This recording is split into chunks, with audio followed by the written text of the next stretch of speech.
Merry Christmas, Pokemon Trainers! Professor Chaz here, the lab coats on back order, and yes, this is the big day. It is Christmas time. I just want to wish a Merry Christmas to everybody out there that is celebrating the day today for Christmas. And if you're not celebrating Christmas, if you celebrate a different holiday, then happy holidays to you, and whatever holiday you celebrate at this time of the year, maybe even before now or after now, whatever it is, just warm wishes of the season as a whole, basically. So anyway, we are here with another episode of Pokemon Sapphire, episode number 56. I'm not sure how many folks are going to be watching this, at least not the day that it comes out, because of course, as I said, it is Christmas. So a lot of people out there probably have a lot of cool presents that they're getting into and stuff that's going to be taking up your time. But I want to stay consistent with the video, so therefore I'm going to put an episode out today. What we're going to basically do today, well, if you missed the last episode, feel free to check that out, but we did manage to make our way out of Victory Road and gained access to the Pokemon League at Evergrande City, and from that point we can now fly around to different places. We made it here to Pacific Town because I want to try to unlock that. Well, I wanted to try to unlock that as a fly location, and lo and behold, I have done that now. We are here in the floating... Wait, what would you even call this? The town atop floating logs, it looks like. Floating platforms here in the middle of nowhere. Who would even build a town like this? What is the logistical benefit of doing such a thing? Anyway, we made it here, and we're going to be checking out the routes next to, or at least west of Pacific Town, because it's going to be the route that has a lot of those fast-moving currents, and there's a lot of items and trainers to, items to find, trainers to deal with. I want to see if I can clear out that route as much as possible today. And, you know, it's going to be a lot of backtracking. Got to fly all the way back to a Pacific Log and take another path down the currents and see if I can gain access to everything. But anyway, we'll get into that momentarily. But of course, first thing we're going to do is take a look at the team. We have a couple of kind of new recruits, although we used them before in the playthrough. And of course, back in Pokemon Silver and in one case, Pokemon Blue as well. I want to talk a little bit about these Pokemon that I'm using too and an idea for the future of the playthroughs in later generations. But let's begin with Smarty, our level 39 Noctowl. Insomnia ability, preventing falling asleep. Oh yeah, I forgot, I didn't do a team recap last time, so I'm like, this feels kind of weird. And then I'm like, oh wait, because I didn't do it last time. Anyway, Insomnia, preventing Smarty here from falling asleep. Docile Nature, which I believe is neutral. And you'll see that the stats are nice special defense of 93. The rest of the stats are, I guess special attack and speed aren't too bad. He's almost at level 40 now, too. Not holding an item just yet. The moveset is Peck, Dream Eater, Hypnosis, and Reflect. Next on the team is the other kind of new recruit. We used him before, but not for quite a while anyway. The Brain, our Hypno at level 40. Also with Insomnia. Also with the neutral nature of Sirius. Also not holding an item. Basically, these two Pokemon are the exact same thing, except type-wise, species-wise, nickname-wise. So, okay, they're not the same at all. But anyhow, they're similar. Special Defense, another similarity, is the best stat on the Brain at 101. And next to that, Special Attack is the best stat. Dream Eater, Seismic Toss, Hypnosis, and Nightmare is the Brain's moveset. Now we have 4 returning members from our battle against Wally back at Victory Road. First up is Bukemon, the Hariyama at level 42 with the Guts ability. Lonely Nature, boosting attack, dropping defense. Holding that Quick Claw because he's pretty slow, but that attack stat is amazing at 125. Fake Out, Rock Smash, Belly Drum, and Vital Throw is the moveset. Next we have here is Scruff the Electric at level 42 with static ability. Relaxed Nature is a boost to defense while dropping speed, and she's got a still pretty decent speed of 105, but 110 is the best stat at special attack. Wait, special attack is the best stat at 110. You know, I was having a lot of trouble talking last episode. I think it's carried over, even though it's like a day later that I'm recording this, but let's see if we can pull through this okay. Focus Band is the held item, possibly preventing a one-hit KO, or just a KO in general. Shockwave, Bite, Thunderwave, and Flash is her moveset. Next, we've got Skippy the Swampert at level 43, our starter Pokemon, of course. Torrent ability, and Lax Nature, boosting defense, dropping special defense. We've got a powerful 114 attack stat, decent 113 defense. Soft Sand is the item to be powering up the Mud Shot, also has Surf, Foresight, and Rock Tomb. And last but not least, on the active team right now, Majestic, our level 42 Altaria, Dragon Flying, of course, with natural cure ability. Naughty Nature, upping attack and dropping special defense, but special defense is still her best stat, and everything else is nice and well-rounded in the low to mid, even kind of high 80s. King's Rock is the held item, possibly causing flinching with Dragon Breath and Fly, and Dragon Dance and Safeguard rounds out the moveset, and that is our team, nicely recapped. So let's go ahead and talk to folks here in Pacific Town. Pacific Town floats on top of a colony of Corsola. Oh, that's how you do it? If I told you that, would you believe me? Of course not. I didn't believe that for a second. What color is your trainer's card? Mine's copper. That's a good question. We haven't looked at this in a long time. It's green, I guess. Why have I done nothing? What is this? Anyway, apparently I've accomplished nothing in the playthrough. What do you say, old man? The ancestors of the people in Pacific Log were said to have been born on boats and then lived and died on board them. I understand that they lived that way because they were searching for something. Now, I haven't explored it yet in the Alola region, but in Pokemon Moon, I see there's an area on the map of the 4th island. They say something about people that live on boats have formed a town. I wonder if they're going to have a connection to Pacific Log in some way. See, isn't it neat? These houses are on water. I was born here.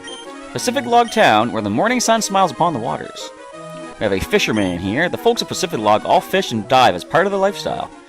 Interesting. Well, I guess it makes sense with all the water you got surrounding your town. In the Hoenn region, there are 3 Pokemon that represent the power of Rock, Ice, and Steel. This is something I want to talk about as well. Each of them is said to hide away deep inside caves. That's a story I heard when I was just a little kid. Now, I seem to recall there's an item in one of these vases or vases. How would you pronounce that? I guess I usually go for vases, but somehow I decided to say vase, just to sort of class it up a bit. 6 dots open 3 doors. Grandpa used to say that, but I don't know what he meant. Of course, we all know what that means. It's interesting that they decided to use Braille as a hidden text sort of thing in this game. When I saw the, I'm getting into spoiler kind of territory, but I'm sure everyone out there knows about this. When I got into finding the cave that shows the Braille, I realized I knew exactly what it was. Not that I could read Braille, but I knew to look it up. And it's pretty cool how you actually, it kind of teaches you a little bit outside of the realm of the game itself. And you learn a new, sort of a new thing about that when you have to like research what Braille decoding is, essentially. Anyway, people were saying they saw a Pokemon flying high above Hoenn. Is it flying around all the time? Doesn't it need to rest somewhere? Interesting stuff. Where did you come from? Yeah. Yes, town. I've never heard of a place like that. No? A sky Pokemon! A sky Pokemon! Are you a parrot? Apparently. So, they did mention 3 Pokemon representing Rock, Ice, and Steel. If you don't know who those are, well, you haven't played Pokemon enough. But of course they are what I call the Reggie brothers, or more commonly called the Reggie trio of Reggie Rock, Reggie Ice, and Reggie Steel. Another interesting question for you folks to leave a comment on in regards to, how do you pronounce Reggie Ice? I go obviously Reggie Ice with sort of like 2 eyes, and a lot of people call it Reg Ice. To me, that doesn't make sense because we have Reggie Rock, Reggie Steel. I would think it should be Reggie Ice. Now, you might be thinking, but there's only 1 eye, not 2. However, in Sonic the Hedgehog, a stage called Casinopolis has 1 O. But in Sonic, what is it? Sonic Heroes, I think? Even Amy Rose herself calls the town Casinopolis. So, does that apply to the world of Pokemon? Not hardly. However, it's just an indication that sometimes a single vowel can be pronounced twice. So, I go Reggie Ice. I am the Pokemon fan club's most important person, the chairman's younger brother. I'm here enjoying my vacation with Pokemon, yes indeed. Ah, your Pokemon. It clearly likes you very much. A Pokemon that adoring and adorable deserves a TM like this, no? Yes.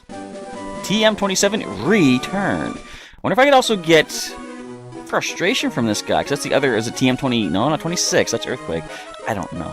If a Pokemon likes you a lot, return's power is enhanced. If it doesn't like you, frustration's power goes up. Azurill? It doesn't appear to like the trainer very much. Okay. And why is this one further away if it does like him, right? You know? It appears to be very friendly with the trainer. Maybe it knows that its trainer enjoys a little bit of space here and there. Any items in here? Come on. My memory can't be this bad. There has to be a hidden item. So anyway, in regards to the Reggie trio, or the Reggie brothers, do you want me to go ahead and try to capture these legendary Pokemon? Because I'm willing to do that, however, it might, of course, be saved for a post-game thing, but the next routes that we go to are the routes that you would actually gain access to find the Reggie brothers. The sea between Pacific Log and Slateport has a fast-running tide. If you decide to surf, you could end up swept away somewhere else. Now that makes it sound like you would end up somewhere other than Slateport, doesn't it? Is that a Pokédex? Yes, it is. It's not the Rotom Dex, unfortunately. That is 4 generations away. Did you get to meet a lot of different Pokemon? I wish I was like you. Who doesn't? Professor Chaz is so important to being popular, and I'm just making this all up. Anyhow, now, you're looking in the pot. There's gotta be something. Hello, trainer. Would you do me a favor and trade Pokemon with me? Let me stop you right there. No. Living in Pacific Log can only catch certain kinds of Pokemon. Blossom? Do you have one? I'll trade you my Corsola for it. Well, no, because then your town will sink. As the person told me in the Pokemon Center, you are floating on a whole bunch of Corsola. Seriously, nothing in that one either? Alright, there is, I think, 1 building left to check. This has to have a hidden item, because if it doesn't, then my memory is horribly flawed. I'm not going to talk to you folks yet. Let me get the item that I know is here. Alright, last chance. Why even put all these here then? What's the point? I mean, maybe so you just realize you wasted your time and you have to really reconsider your life. Like, in Legend of Zelda, if this was Legend of Zelda, if I was Link, I would have smashed these pots the entire time. And if I find nothing, then you would feel bad. I guess, yeah, you know what, this isn't as bad as Legend of Zelda, because at least they still have their pots afterwards. Mirage Island. It must become visible and invisible depending on the weather conditions that make mirages appear. Or is it really appearing and disappearing? Now, I heard this has something to do with your trainer ID number and like a random number generation every day. I don't know the specifics of it, but apparently Mirage Island can occur. I can't see Mirage Island today, so it's like a 1 in, what is it? 1 in 52 billion chance. That might be an exaggerated number, completely made up off the top of my head, but it's a pretty rare chance that you're going to find yourself peering down Mirage Island in the distance. So that's basically all we can do here in Pacific Log Town. It is now time. What's up here? We're going to start surfing our way down Route 135, is it? No, 132. Oh, I thought I was going for a secret route. Hang on. Hidden item? Come on, really? Alright. We're going to get attacked, of course. But as I get a lot of random encounters that are not worth the experience to knock them out, like a level 5 Tentacool, really? We're going to have some fun talking about various things. Now, as I say, let me know if you want me to capture the Reggie Trio, because I will do it. It's just, oh, I wasn't ready. I jumped right into the fast-moving current. Alright, let me try to focus a little bit here first. Because it is this route that you do gain access to the, is it sealed chamber, I think it's called? That you find the Braille inscriptions that you can access the Reggies at. I try not to swim where the currents are too strong. Wise idea. I tried to do that. I failed miserably. I should probably fly back immediately so I don't get too lost and double up on my searching of this area. Now, this thing could roll out, but not fall asleep. But if it stays awake, it could water gun. We can handle that. So, what was I going to talk about too? I have a list of things I want to talk about. So I'm talking about the Reggie brothers. There, of course, is, as you're aware, another legendary Pokemon that we can eventually capture. I think you need to beat the Elite Four and become the champion before you can gain access to this particular Pokemon, but it is at the Sky Pillar. I'm sure you all know who I'm talking about. And if you want me to do another legendary encounter and try to capture, despite how infuriating it was to do that back in Pokemon Silver, dealing with Ho-Oh, that was a time, I'd still be willing to give it a try. You know, it's, you know, if I don't attempt it, could I even call myself an aspiring Pokemon master? I don't think so. Ooh, Azumarill. Now, this thing could have huge power, which is a little bit on the frightening side, especially if it does have rollout. But I guess we can finally talk about the big day that it is today. It is Christmas, as I said, and I wanted to talk a little bit about how Christmas has sort of changed in my eyes as I've grown up. Now, of course, when I was a kid, as all kids do, you just look forward to the big day of waking up and getting all those presents from Santa Claus, tearing into them, playing with all your new toys, and you know, if you're getting books for Christmas, you can read all of your new books, maybe you get a bunch of movies, and all the different things that you can get for Christmas.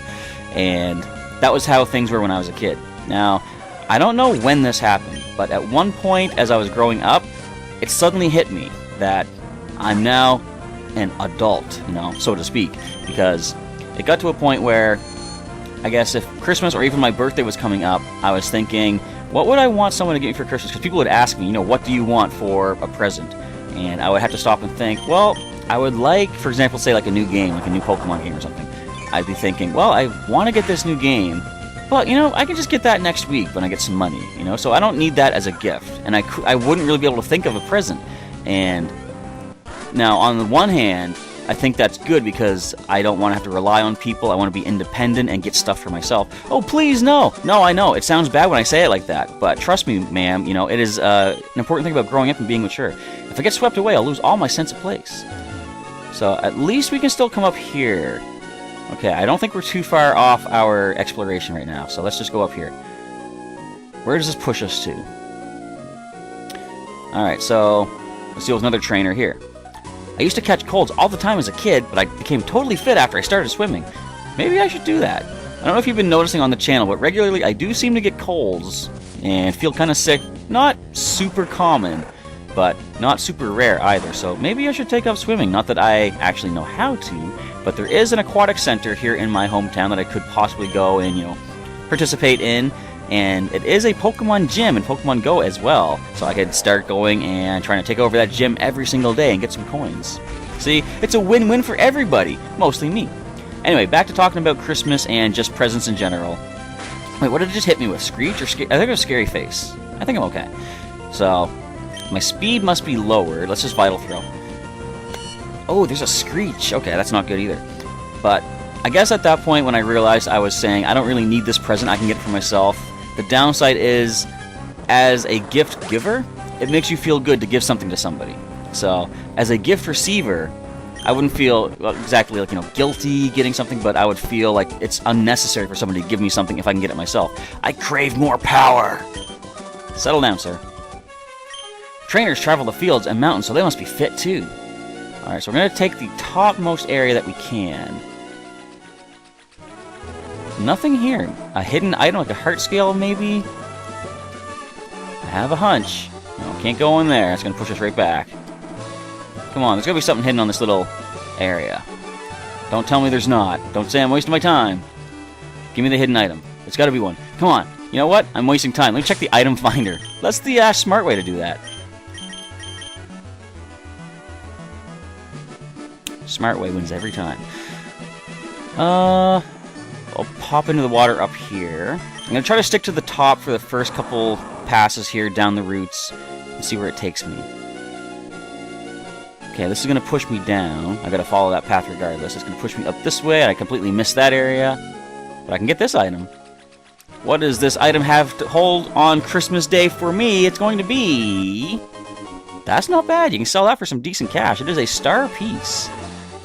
Possibly the... Is it Star of David? Here I am, not really even knowing Christmas legend and stuff. I think it's the Star of David. Anyway, the North Star. Did the currents carry you here too? This must have been fated. Let's battle. So, as I say, a gift giver, you feel good giving a present to somebody. So, it was at some point that I realized, first of all, I've grown up. I no longer want to ask for presents, I am old enough now to get my own presents and my own stuff that I need. But then I sort of realized the reason people are asking what they want to get you is because they want to make you feel good, and in doing so, they feel good themselves, because the generosity of giving a present is quite often, reward enough to do it. So at that point I started realizing, you know what, if there is something that I want to get for myself, I will mention it as a present idea. If I get it, then swell. I don't have to spend my money on it myself, and somebody feels good giving me the item that I've requested, so that's a win-win situation. If they don't get it, no problem. I can get that item for myself later on.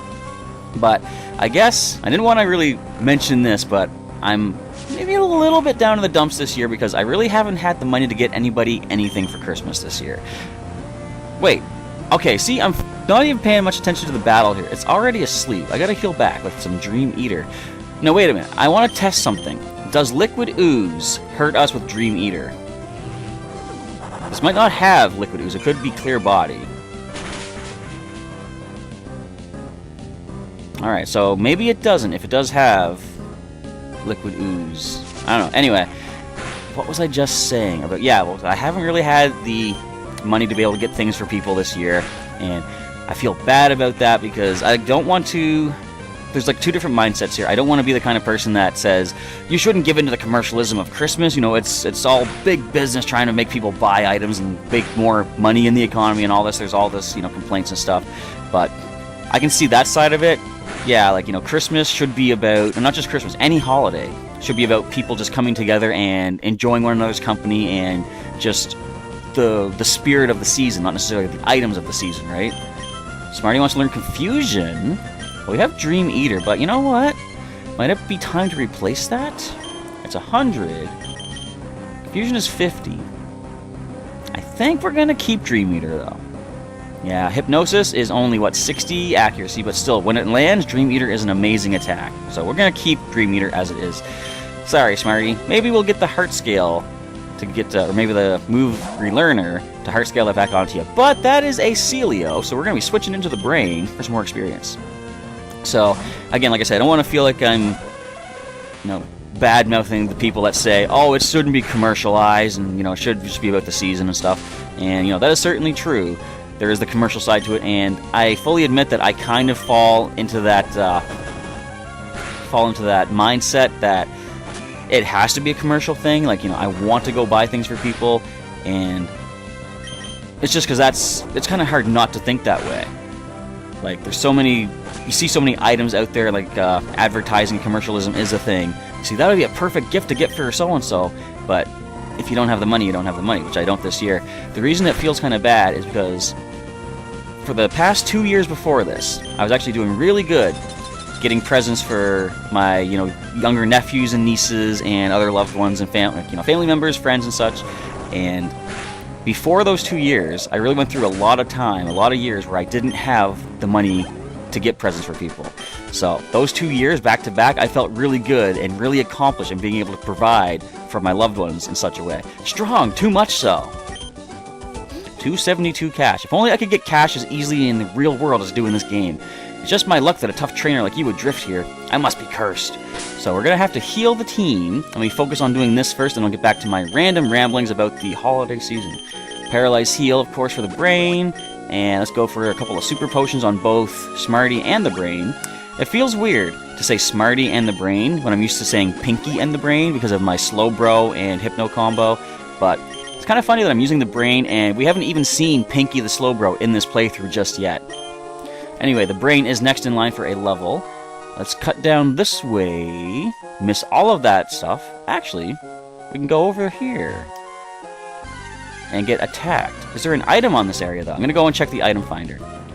So, try to get back to my original train of thought. I was saying that I spent 2 years being able to get a lot of good presents for people, and as I said, the downside is I can't do it this year, so I just have to accept the fact that some years I just am not going to be able to do it. But this is part of the reason that I hope to eventually, next year, start making some money off of ad revenue from YouTube. And I don't know how reliable it's going to be or what's going to happen. I haven't even started looking into it yet, but that's one of the things I want to wait till I hit 1,000 subscribers to start advertising on these videos. Even those Pokemon that can swim are carried along by the rapid currents. I think Golduck would beg to differ. Doesn't Golduck say it has like the web flippers, gives it Olympic-style swimming capabilities or something? Something like that. I don't know. Golduck's apparently a really good swimmer. And let's go for some seismic tosses on the Staryu.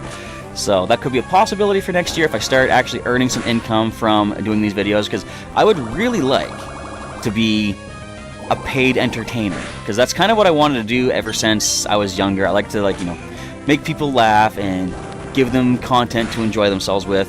I've mentioned a few times along the way, and I haven't mentioned it really seriously, but I will be getting into it eventually on the channel.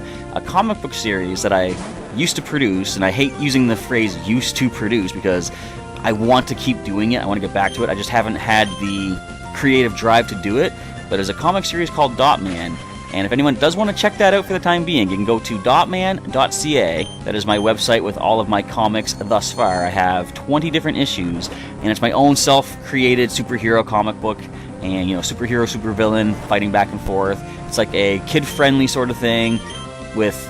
Now, I remember I used to work at a publishing company, and the editor, an older lady, would always read the comics as I produced them, and she really liked it because she said it had the appeal for all ages, and the jokes and stuff, some of the humor level I put into it was actually on an adult level. And I really like stuff like, for example, Pinky and the Brain, the cartoon. So many times they would have a joke in Pinky and the Brain that when I was younger I didn't understand, but as a grown-up, I go back and watch some of those episodes and I suddenly understand what they were saying, and I'm like, that's the kind of thing that I like. It's good for all ages, but even the older age can get a lot out of it that maybe even the younger ages might not realize. Calm down. Another 272. That seems to be a popular amount of cash from these folks. I think Pokemon enjoy the fast-running currents around these parts.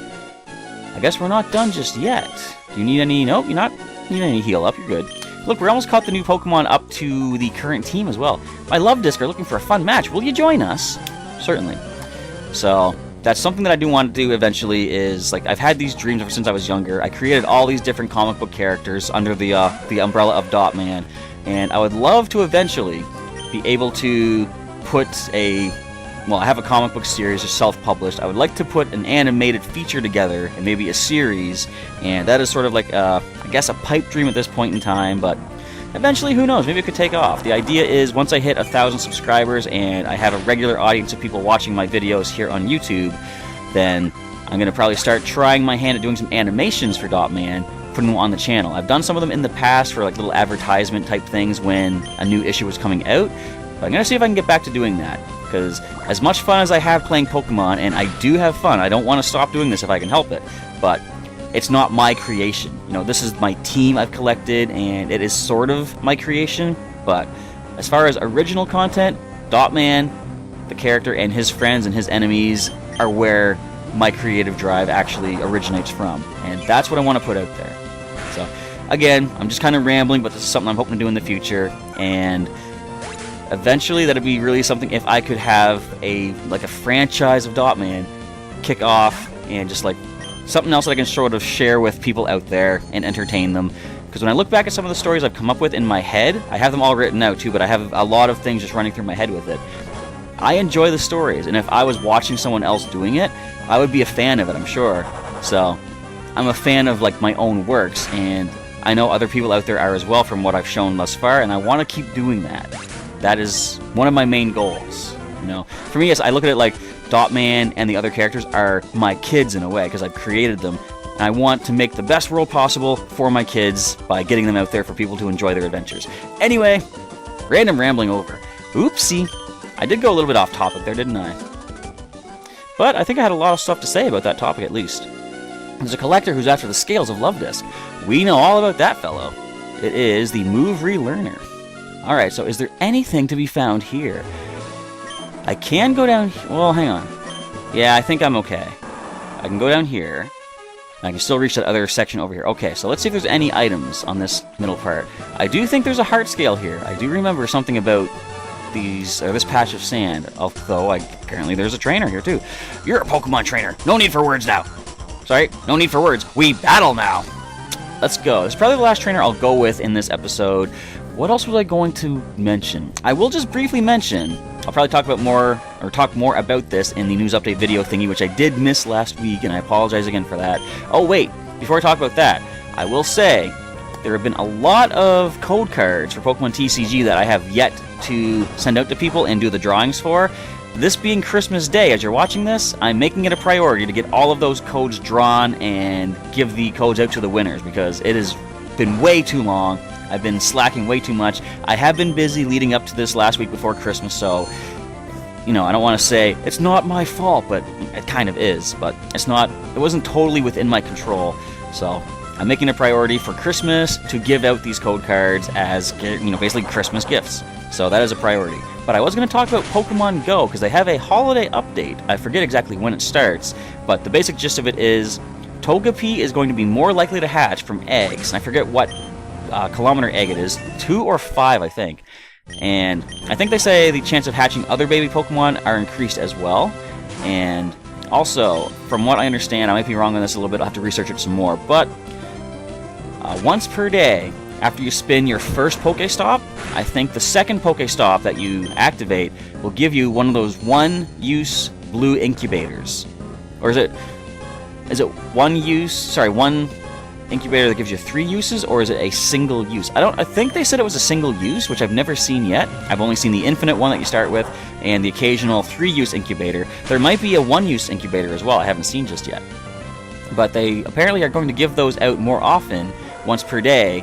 I think they said on the second Pokestop each day that you activate it. So if you're still playing Pokemon Go, that's a pretty cool thing coming up for more egg hatching fun. Better chances to hatch Togepi, and more incubators to do that with. It was I who challenged you, and yet I lost. I am deeply ashamed.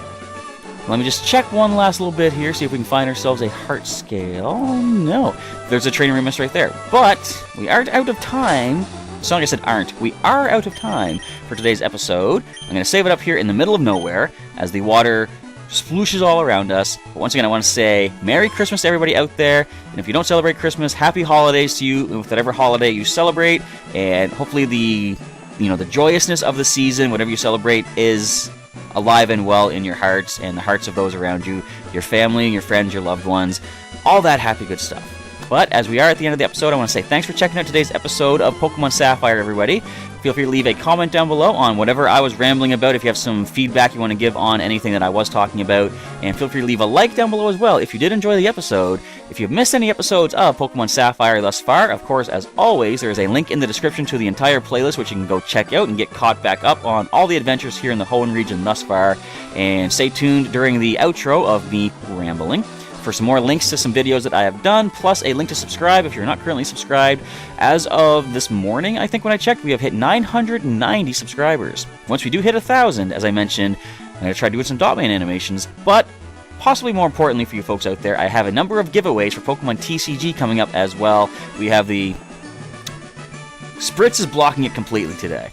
Spritz, come on, girl. Anyway, Pikachu EX Red and Blue Collection. I'm going to be unboxing that on camera in a 1,000 subscriber celebration and giving the code card to that one out to a lucky viewer, as well as way up there, which you have no hope of seeing, Pokemon TCG Alola Collection Moon version featuring not Solgaleo, that is the sun, featuring Lunala GX. That is going to be a physical mail-out of the entire collection to a lucky viewer for the 1,000 subscriber celebration video, which we'll be doing possibly by the end of the year if people subscribe. So if you're not subscribed, feel free to do so. Feel free to mention the channel to your friends as well, because once we hit the 1,000, a lot of cool giveaways coming up and some more big changes for the channel as I start moving a little bit more seriously into doing YouTube as a regular feature and not just a hobby of mine on the side in my daily life.